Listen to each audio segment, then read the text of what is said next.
kulan haboon idil ahaantiinba kuna soo dhawaada barnaamijkii ra'yiga dadweynaha oo hadahan oo kala aad ka daawataan shashada telefishinka Home Cable. barnaamijka ra'yiga dadweynaha toddobaadkan waxaynu ku soo qaadan doonaa 14 bishan ayaa madaxweynaha cusub ee Somaliland Biixi Cabdi waxa uu magacaabay golihiisa wasiirada cusub.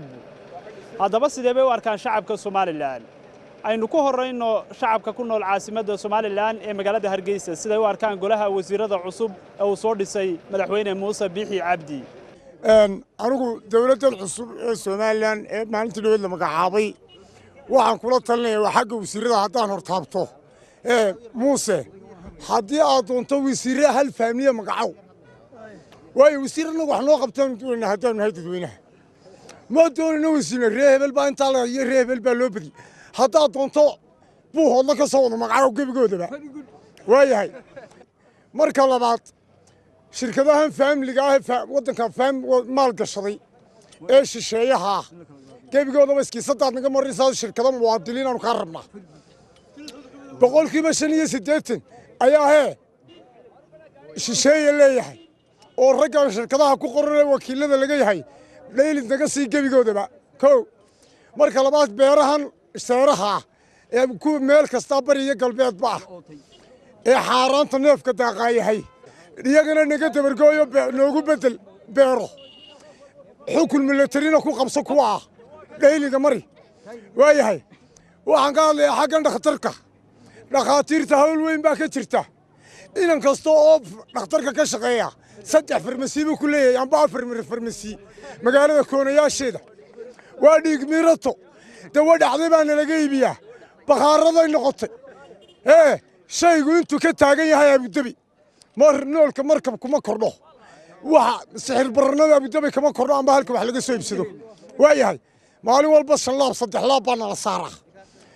20 laab baan waxyaabaha qaarna la fuushan yahay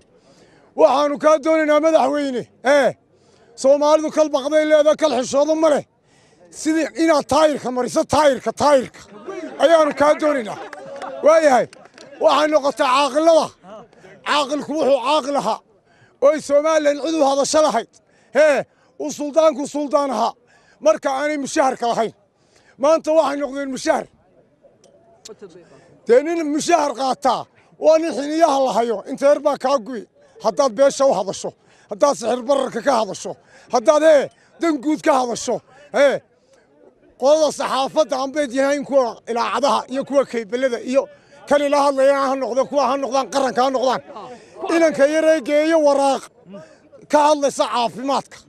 ka hadlaysa dhaqaalaha ka hadlaysa diinta dhasbinka hoosa la iska dhigaa looba soo tahay waraaqaha iyaga lacagna la weydiiyaa aanu arkaa madaxweyne Biixi Cabdi golihiisa wasiirada cusub oo soo dhisay doorta golo cusub uu soo dhisay laakiin meeshii laba nin ka jira Saad Xaaji Cali Shire iyo nin kale oo la yiraahdo magaciisa ina xajid baandare ay ka jira marka waan ku faraxsanahay madaxweynaha jamhuuriyadda Somaliland Biixi Cabdi golaha wasiirada ee uu soo dhisay waana isku dhufan tahay beeliina uu qaybiyay saamigiina ku sima Somaliland horta marka hore magacaygu waa Jamaal Faarax Cabdilaahi go'aankan uu madaxweynuhu qaaday waa go'aan aad u wanaagsan waxaana deemokaraysaa dardaaran fara badan iyo deemokaraysaa waana fara badan baa la siirnaantii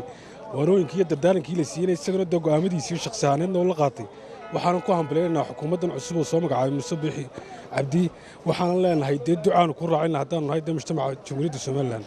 waxaanad ku deemokaraysaa kugu hambaleynaynaa go'aamada shakhsiyadeed ee lagula dardaarmeed qaadanayso cidna kula tashan waa tii lagu go'aanka adiga ka soo go'ay shakhsiyadeeda oo ilaa aad maanta madaxweynaha jamhuuriyadda Somaliland laakiin hadaad illa tashanayso odayaasha waxgaradka jamhuuriyadda Somaliland sida deemokaraysaa odayaashan haws soo jirka inaad la tashatin weyn laakiin waxaan ku leenahay muuse go'aamadaada aad baan deemokaraysaa kugu soo bismillaahir rahmaanir rahiim magacayga waa Axmed Abubakar Maxamed golaha wasiirada cusub oo soo dhisay madaxweyne Biixi Cabdi waxaan u arkaa golo si cadaalad uu soo magacaabay xilkuna ummadda wada qaybsan maayo reer waliba wuxuu doonayaa in wasiir loo magacaabo golaha wasiiraduna waa wax yar oo kooban marka intii calaf ku heshay ayuunbuu magacaabay intaa loogu faataxayaan madaxweynuhu golaha wasiirada uu magacaabay uu ku mahadsan yahay waanu tiradeeduna way yar tahay waxaan kula talin lahaa inuu sameeyo dhiijiyo ama agaasimayaal guul adag inkastoo fiilayay raggii uu eriyey qaar ka mid inuu soo celin lahaa way ku habboonaan lahayd laba nin oo raggii hore ka mid ahaa haddana aad baan u hambalyaynaynaa anigoo ah maxamed cabdi cabdilaahi gaar ahaan degan caasimadda hargeysa madaxweynaha muuse biixi cabdi xukuumaddan uu soo dhisay iyo kuwii hore dhisnaaba horta annagu ahaan haddaannu nahay beesha kilalka shanaad ka soo jeeda nooguma jirto labada dawladoo isbeddelada kuma jirno waxaan rabnaa dawladdan uu soo dhisay inaannu ka qayb gallo maadaamaan tii hore kumaanaan jirin intii uu siiraanya ku jiray ee uu kursiga fadhiya kumaanaan jirin tanna kuma jirno kamana dhex aragno sababtana ma garanayno haddii aannu nahay deegaamada dega kilalka shanaad gaar ahaan jigjiga xadka kana qayb gala doorashadii taasaannu iminka lena musabixaan u dhigaynaa iyana noqon dawladdana soo dhistay tii hore aan ka qatana inayna noqon bismillaahi raxmaani raxiim magacayga waxa weeye cabdiraxmaan saalax cabdalle oo deggan hargeysa inay horta marka hore madaxweynaha uu hambalyeynaya muuse biixi cabdi waxaan leeyahay hambalyo dawladda aad soo dhistay waa wasiirada soo dhistay waa kugu hambalyeynaya laakiin dad badan baa ka maqan marka waxaan anigu talahaan odhan lahaa bal arrintaa iyadaa dib ha loogu noqdo ma garatay oo dadka ka maqan ha lagu soo daro laakiin waxaan ku hambalyeynayaa dawladda wacan ee tayada leh uu soo dhisay aad baan ugu hambalyeynaya halkan waxaan ka hambalyeynayaa madaxweynaha jamhuuriyadda somalilan mudane muuse biixi cabdi iyo dawladdiisa uu soo dhisay aad iyo aad baan ugu hambalyeynayaa dawladda fiican ee uu soo dhisay ee tirada yar leh xukuumadda cusub waa soo dhoweynaynaa inkastoonaan aqoon u lahayn dadkan laakiin xoogaa aniga shakhsiyan haddaan ka hadlo dareenkayga waxaa ii muuqda wasiirro cusub oo la soo celiyey uu ka mid yahay wasiirkii arrimaha diinta iyo awqaafta iyo rag kaleete marka kuwaasoo kaleetana in meesha laga saaro oo sida ragga dhallinyarada la soo geliyo yaan aad u taageerayaa horta sidii uu sheegayey may noqonoo tiradeeda wuu badiyey saasuu weliba badiyey anigu waxaan jeclaan lahaa inuu horta intaa ka yareeyo wasiirrada qaar waan taageerayaa inuu soo celiyo wasiirradii hore sida wasiirka arrimaha dibadda oo kale iyo wasiirka diinta iyo awqaafta iyo wasiirka deegaanka saddexdaas iyo waa muhiim uu soo celiyey way fiican yihiin laakiin waxaan leeyahay dawladdan cusub waxaan horta u rajaynayaa inay tii dalka iyo dadkaba u roonaato ay noqoto ilaahay ka dhigo waxaan sidoo kale hambalyeynaynaa xukuumadda sharafta leh uu soo dhistay xukuumaddaas oo badan dhallinyaro fara badan runtii madaxweynahani waa madaxweyne u hiiliyey dhallinyarta iyo daayarta waa madaxweyne u hiiliyey aqoonta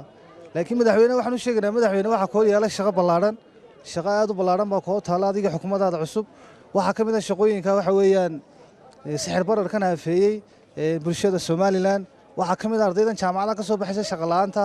waxaa ka mid ah waxa weeyaan musuqmaasuqan aafeeyey cadaalad darrada marka madaxweyne adiga xukuumaddaaduba howl badan baa idin sugaysa aniga oo xaad aadan maxamed cumar xukuumadda cusub aad baan u hambalyeynaya xilka allah u fududeeyaan leeyahay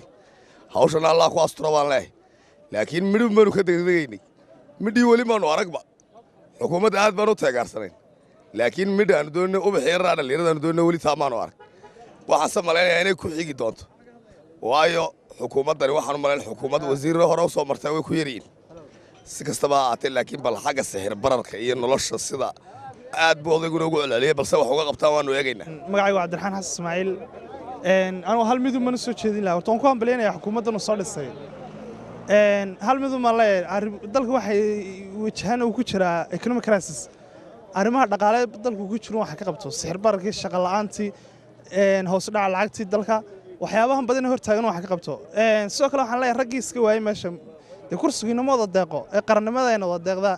marka aynu la shaqayno xukuumadda cusub waxaan soo dhaweynaynaa xukuumadda cusub ee uu dhisay madaxweynaha Somaliland Muuse Biixi Cabdi dhalinyar ahaan waanu taageersanahay waxa ka muuqda golaha wasiirada dhalinyar aad u firfircoon oo arkayno wasiirada maaliyadda oo kale wasaarada badan ay ku jiraan madaxweynaha waxaan ku codsanaa waxa jirtay dawladdii hore shaarka madaxweynaha ayaa lagu qadaaban jiray maanta waxaan madaxweyne Muuse Biixi ka codsanaa inaan shaarkaaga maanta la xidhan oo aan shaarkaaga maanta lagu ganacsano dadka wax laga qaadan waxaan leenahay madaxweynaha dhalinyar ahaan maanta waxaan u baahan in shaqaabo loo sameeyo dhalinyarta oo bilaa amaleeyay maanta jirta dhinac kasta noqoto shaqaale maanta ayaan u baahanahay waxaan kaloo ka codsanahay madaxweynaha inuu baashi sixir barka xarka goostay inuu sidoo hore noogu soo celiyo odayaal dhaqameedyada waxaan sheegaynaa afafka dhalinyarta ku qaraabanayana inaad dhaqankoogina laga celiso ayaan ka rajayn halkan waxaan hambaliyo ballaaran oo la koobi karin uga darayaa madaxweynaha jamhuuriyadda Somaliland cusub Muuse Biixi Cabdi Muuse Biixi waa nin aad u karti badan oo wax badan dalka u soo qabtay imikana nidaamka uu raacay ee dawladnimo waxa loo baahan yahay in lagu raaco golaha wasiirada uu soo dhisay madaxweynuhu waxaan u aragnaa si wanaagsan baan u aragnaa oo waxqabad iyo karti dad leh inuu meesha keenay baan u aragnaa Somaliland in badan baa laga shaqaysanayay laakiin imika waa loo shaqaynaya waananu ku taageersanay madaxweynuhu siduu golaha wasiirada u doortay muuse horta waa nin adag nin jabhada buu ahaa SNMT waaweynayda xagxagashada aad buu ugu adkaysanaya dacwooyinka ku fara badan rifaya ma garatay waxa weeye madaxweynahan ilaahay baa garasiiyey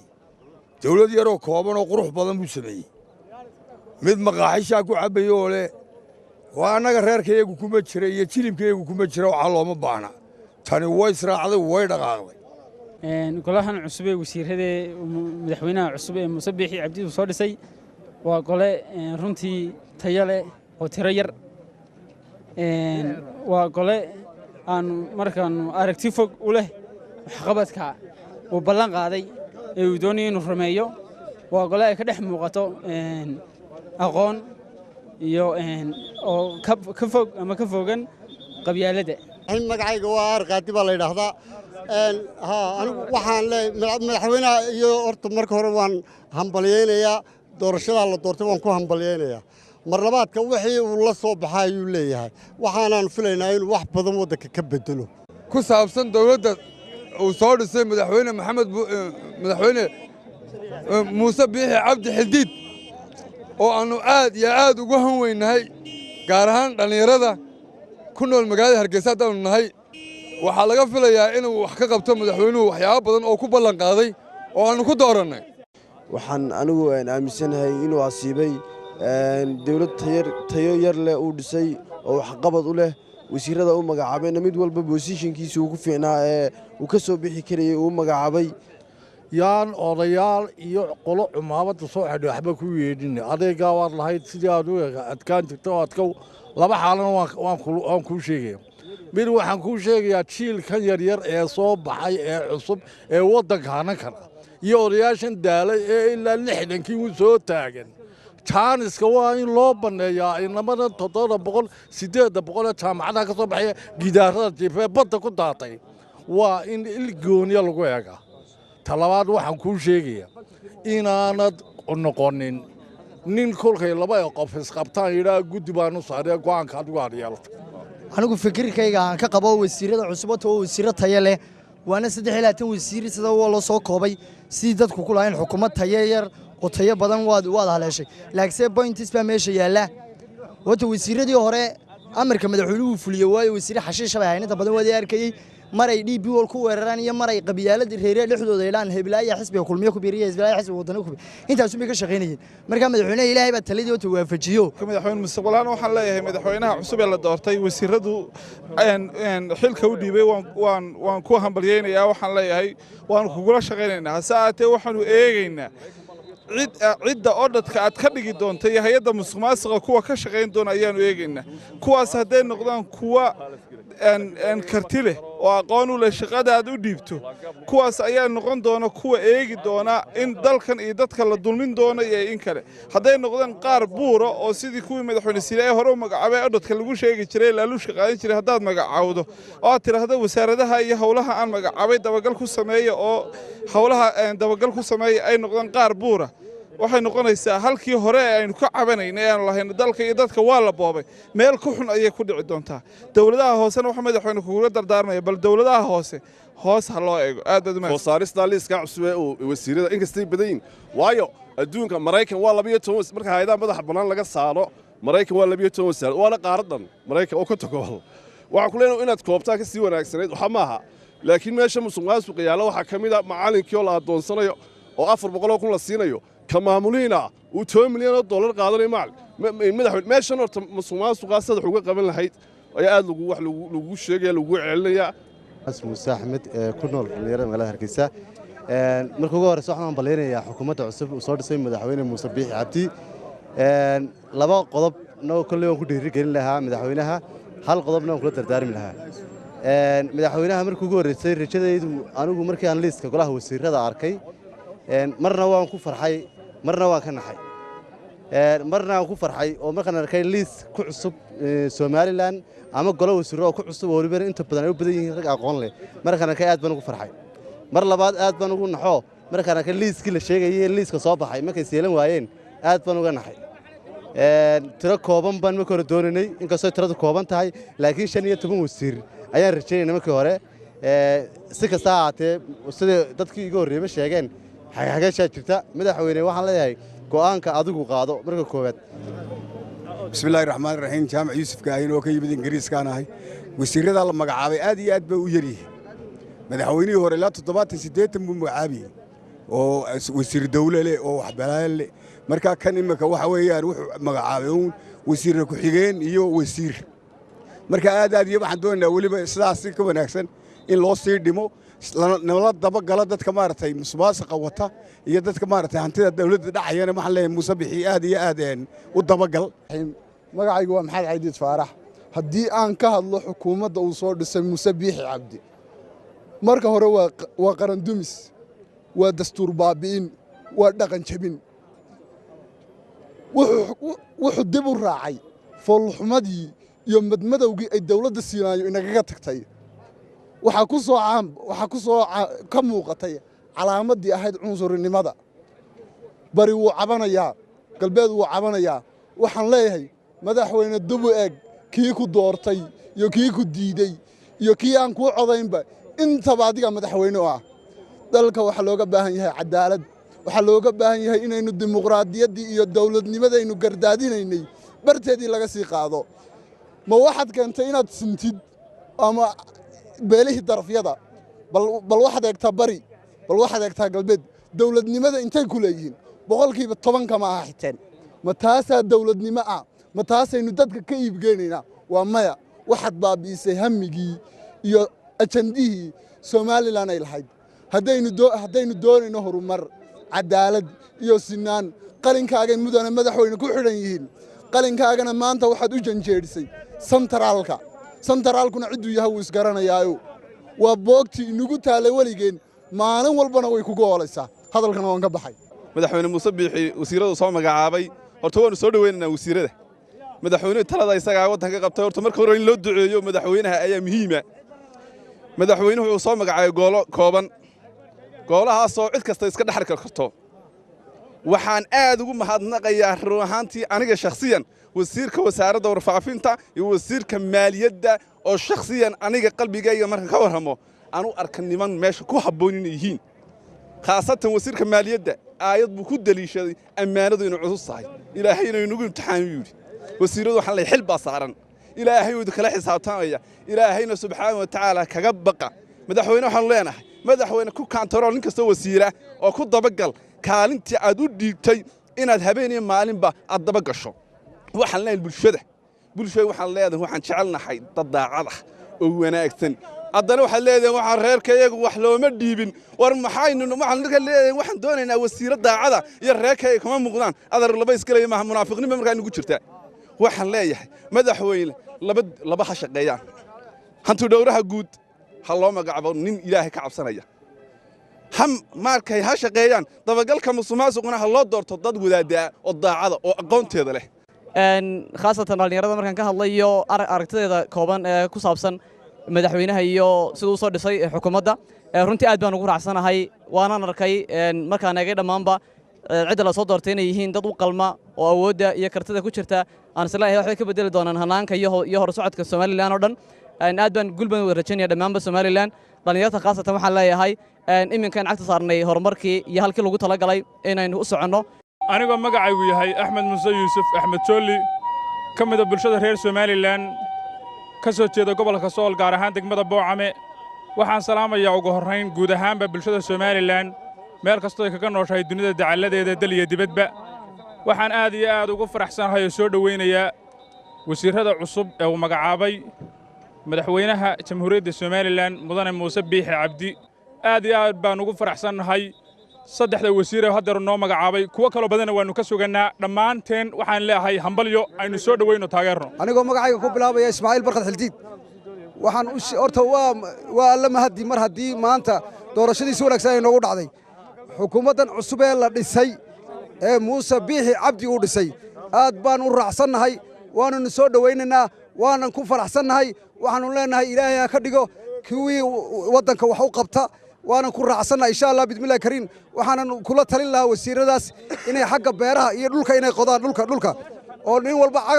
walba inta cagaf la siiyo wax soo saarkiisa lagu eego gobol walbana waxaan ka codsanayaa gobol walba in wax soo saarkiisa lagu abaalmariyo gobol walba taasaan ka codsanaya madaxweynaha in gobol walba wax soo saarkiisa in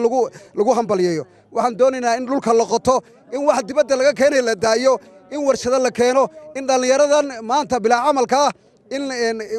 mashruucyo loo sameeyo warshado loo sameeyo la shaqo geliyo insha allah bismillahi kariim waxaan kaloo leenahay in qaadkaana laga yareeyo qaadku waa faa'iido ma leh wax faa'iido ma leh waxaan anigu kaga duwanay saaxiibadaydii halka ka hadlayey anigu waxaan u arkaa marxalad badan oo adag inay hor taalla dawladda dee say uga dabaalan lahayd madaxweynahay u taallaa horta magacaygu waa warsame maxamed yuusuf waxaan ka hadlayaa bulshadan kutaanada tuurtuuranaysa horta tarabaaliistankani waxaanay ka hadlayaan maraan ka hadlaya marka hore wasiiradan la magacaabay waxay u taallaa siyaasaddan Muuse Biixi iyo dee madaxweynaheena hadduu galbeed qadiyo hadduu bari qadiyaba isaga u taallaa tarabaaliistanka inta laga baxa waxa weeyaan dhallinyaradan dulman iyaga in wax qabadkooga inta iyo dhallinyarada dulman waan soo socdaadeer dhallinyarada dulman ummadda dulman dadkan wax qabadkooda waxay qabsadaan dee ummad sida faraha iskugu siman oona faraha daway kala dhaadheer inay isku siman tarabaaliistanka waxaan inaga daayay odayaashii baa ku horseedaya waxaan ka hadlayaa sixir bararkana in low laga dhigo weeyaan halkii uu berigii hore 2006 ilaa 10kii halka dollar dee ku filaanayay يا خزل علي بسم الله الرحمن الرحيم وحال آدي هذا وحنبلينا مدحوينها عصبية سومالان مدن موسى بيحي عبدي مدحوين كعيان كيسا عبد الرحمن إسماعيل سيلعي هذين داوديال inta si kaga nimaadno dareenka shacabka ku nool magaalada Hargeysa haatan aynu gudubno magaalada Burco oo ah caasimadda labaad ee Jamhuuriyadda Somaliland iyo wariye Ibrahim Faarax Macaanaye oo shacabka halkaasi ku nool weydiiyay dareenkooda la xidhiidha bal siday u arkaan golaha wasiirada cusub ee madaxweyne Muuse Biixi Cabdi uu soo dhisay ku hadalna rayigayga halkan waxaan aad iyo aad ugu hambalyeynaa wasiirka cusub ee arrimaha gudaha loo magacaabay Maxamed Kaahin Muuse Biixina waxaan u sheegaynaa kuwii dalkiisa dadka cunay mar hadduu naga eriyo wadada tusay aad iyo aad baan ugu mahadcelinaynaa waxaanaanu ku leenahay Muuse 6 bilood daboon bal xagga daba hadana kaga soo gurin midhaana ugu soo gurne bartaymka qorshahaagu maraya saawga hay aad iyo aad baan u soo dhaweynayaa wasiirada la magacaabay hal wasiir ma anagu haynaa wasiirkaasina waa wasiirka arrimaha gudaha Maxamed Kaahin Axmed aad iyo aad baan ugu hambalyeynaa waa ilaahay ma hadii hadaan lagu soo celin wasiiradii dadka iyo dalkaba cunayaan waxba ka reebin ilaahay waxaan ugu mahadnaqaynaa inaan inagu soo noqon kuwaasi xisaabna hal galiyo doodad hal galiyo nin waliba wuxuu hayo shalay toolada waa la ogaa waxay ahaayeen maanta waxay weyn ognahay nin kasta Dubai Ingiriisku ka iibsada guriye ordad hal loo galiyo baan leeyahay nimankaana ordad hal galiyo ordad degdeg ah golahan wasiirada cusub ee ku dhawaaqay madaxweynaha la doortay dhawaan Muuse Biixi Cabdi runtii anigu shakhsiyan wax isbedel ay kuma sameynayso golihii wasiirada oo golo kulmiyo bedelay ayuun baan u arkaa waxaan soo dhaweynayaa oo hambalyeynayaa golaha wasiirada uu magacaabay madaxweynaha Somaliland Muuse Biixi Cabdi golahaas oo ah golihii maanta ka saari lahaa xaaladda ay ku jiraan 95% waxaan soo dhaweynaynaa golaha wasiirada hambalyo golaha wasiirada magacaabay madaxweynaha Jamhuuriyadda Somaliland Muuse Biixi Cabdi waana taageersanahay sidoo xulay madaxweynuhu uu ku mahadsan yahay waana taageersanahay sida wax qabadkooda hal isugu waxaan ka hadlayaa xukuumaddan uu soo dhisay mudane Muuse Biixi Cabdi runtii kulay waxa ka muuqda wasiiro hore ku jiray dawladda Silaayo iyo qaar cusub oo ku jiraan runtii kulay waxaan u arkaa inuu ku soo xirtay karti iyo aqoontooda waxaan u rajaynayaa insha Allah guul waxaan halkan ka bogaadinayaa oo aan hambalyo uga dirayaa madaxweynaha cusub ee Jamhuuriyadda Somaliland mudane Muuse Biixi Cabdi waxaan ku hambalyanayaa wasiiradan uu soo xushay tayada leh waxaan u arkaa waa 3 wasiir ayuu imika ku dhawaaqay walow ay waxaarsan yihiin waxaan u arkaa inay ay tahay xukuumad tayo leh iyagana ilaahay waxaan uga baryaa inuu xilka loo igmaday ay siday tahay uga soo baxay ilaahayna uu fududeeyo waxaan aad iyo aad u soo dhaweynaynaa oo hambalyo u diraynaa golaha wasiirada cusub ee uu soo magacaabay madaxweyne Muuse Biixi Cabdi run ahaantii in badan baan sugaynaa hadana dhalinyarada wasiiro wax qabad muujiya waxaanu ka naawuleynaa oo aanu ka sugaynaa wasiirada cusub inay noqdaan kuwii dalka wax u tari lahaa wax qabad soo kordhin lahaa horumar keeni lahaa shaqo abuur dhalinyarada u sameyn lahaa aad iyo aad baan u soo dhaweynaynaa golaha cusub waanaanu ka rajaynaynaa insha allahu tacaala inay noqdaan kuwii in badan aanu ku taamaynay daawadayaal haddaynu taasi kaga nimaadno ra'yiga shacabka ku nool magaalada Burco haatanna waxaynu u wareegi doonaa magaalada Boorame iyo wariye Hoori Axmed Hoori oo shacabka ku nool magaalada Boorame weydiiyay dareenkooda la xidhiidha siday u arkaan golaha wasiirada cusub ee uu soo magacaabay madaxweyne Muuse Biixi Cabdi. aad iyo aad u mahadsan tahay Xasan Salebaan Haarun Xasan Galeyd tan iyo markii lagu dhawaaqay golaha wasiirada ee xukuumadda madaxweyne Muuse Biixi Cabdi oo soo dhisay qarankan iyo ummadda Somaliland si ay ugu shaqeeyaan maalintii shalay ahayd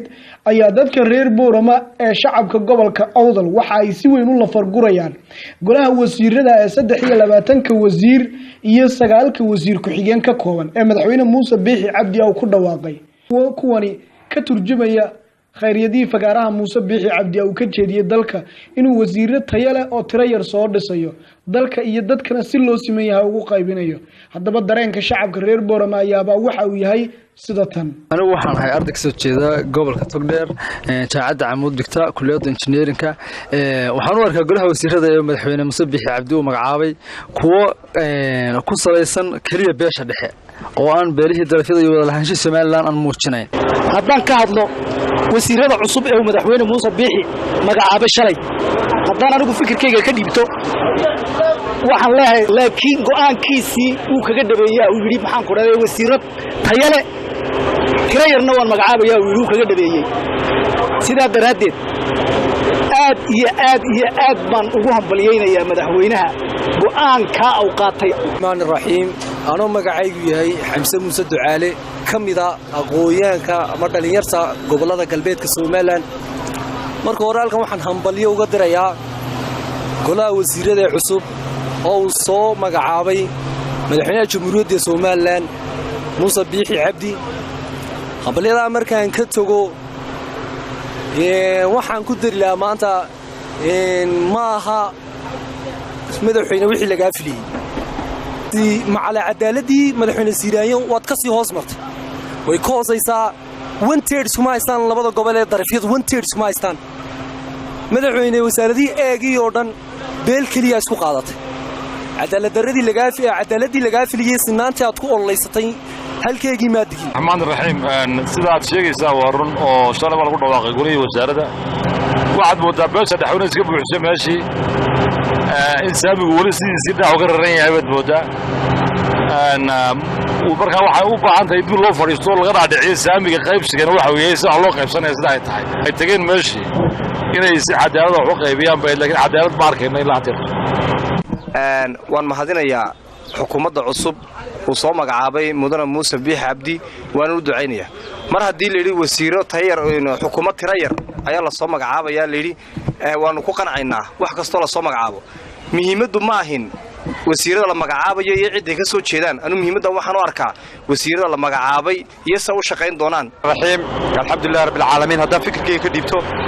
golihii wasiirada shalay madaxweynuhu magacaabay dadka waxaan weydiinayaa madaxweyne beelaha Somaliland degan ma beeshaada ka wada badan oo ka wada zaami fiican marka wasiirkii arrimaha gudaha wasiirkii arrimaha dibadda wasiirkii maaliyadda intuba beeshaadii siisay wasiiradii DEG lagu magacaabay horeyba uga cabaneen aad beelihii kala siisay madaxweyne waxaan ku leenahay wasiirada ma beeshaada beelaha kala ka tayo fiican intaasaan ku soo gabagabinaa bulshada rayidka gobolka Awdal waxaan aad ugu faraxsanahay golaha wasiirada ee madaxweynaha jamhuuriyadda Somaliland mudane Muuse Biixi Cabdi oo soo xulay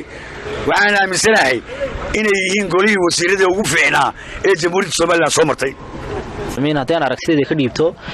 run ahaantii golaha wasiirada uu soo magacaabay Muuse Biixi waxaan u aragnaa inay tahay jeegaantii iyo in yaro lagu qurxiyay inay tahay marka wax loo wada dhan yahay marka meesha waxa ka baxay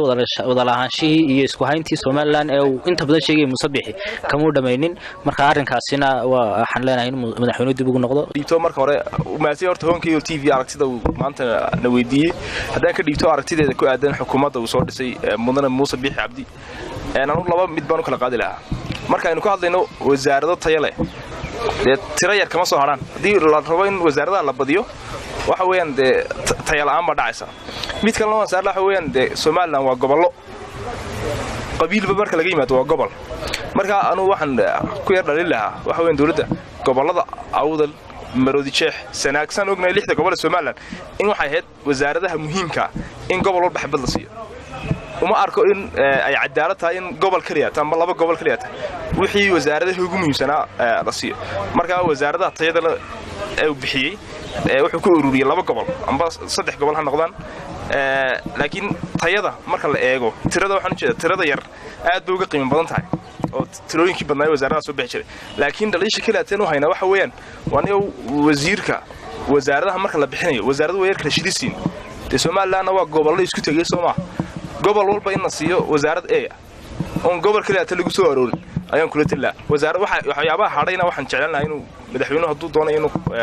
wadanka wanaajiyo inuu waxyaabaha hadhay ee wasaaradaha hadhay inuu intooda ka siiyo gobolada kale haddii aan fikirkayga ka dhiibto xukuumadda uu soo dhisay madaxweynaha cusub ee dalku madaxweyne muuse biixi cabdi runtii waxa la oran karaa xukuumad ka duwan weeye xukuumadihii hore oo kooban isla markaana ka marakacaysa institutionada dalku say isku raacraaci karaan sidoo kale waxaad moodaa inuu ku qaybiyey hab goboleed oo uu ka saaray habkii qabaa'ilka meesha waxaanu si gaar ugu hambaliyaynaynaa madaxweynaha dalka wasiirka madaxtooyada uu meesha ka saaray oon odhan karno madaxweynuhu wuxuu qaatay taladii madaxweyne daahir reele kaahin oo si gaara ugula taliyey in nin magaciisa ama sashaarkiisa xidhan uu dalka أو كلا تليو. هاتنا وحن يذكر رجينا مجالدا بربرة حرونتا قبل كساحل يوريها صديق عرب سليمان وشعبك هالكاسي كله الويدية سيدي وأركان قولها وزيرada cusub oo soo magacaabay madaxweyne Muuse Biixi Cabdi dadweynaha kala duwan ku dhaqan magaalada Berbera ee xarunta gobolka Saaxil oo telefishinka caalamiga ah Cable TV wax ka weydiiyay dareenka ay ka qabaan wasiirada iyo wasiir ku-xigeenadii maalintii shalay uu soo magacaabay madaxweyne cusub ee dhawaan loo doortay Somaliland ee Muuse Biixi Cabdi wasiiradan oo ka mid noqon doona xukuumadda cusub uu hogaamin doono madaxweyne Muuse Biixi Cabdi dadweynahan oo aragtiyo kala duwan ka dhiibtay ayaa waxa hadaladoodii ka mid ahaa ilaahay waxaan ku bareedo inuu ku ilaahay kugu guuleeyo hawsha waqtigii la cabarayay xilliyo la doonay maaha maanta waa maalintii ugu horeysay ilaahay waxaan ku baray saacada waxaan ku baray barka waxaan ku baray gobolka saaxiib dadka joogaanba ku soo ducaynayaan ilaahay ha kugu guuleeyo ma raacsani dawladdan imika waqtigan xaadirka uu doortay Muuse Biixi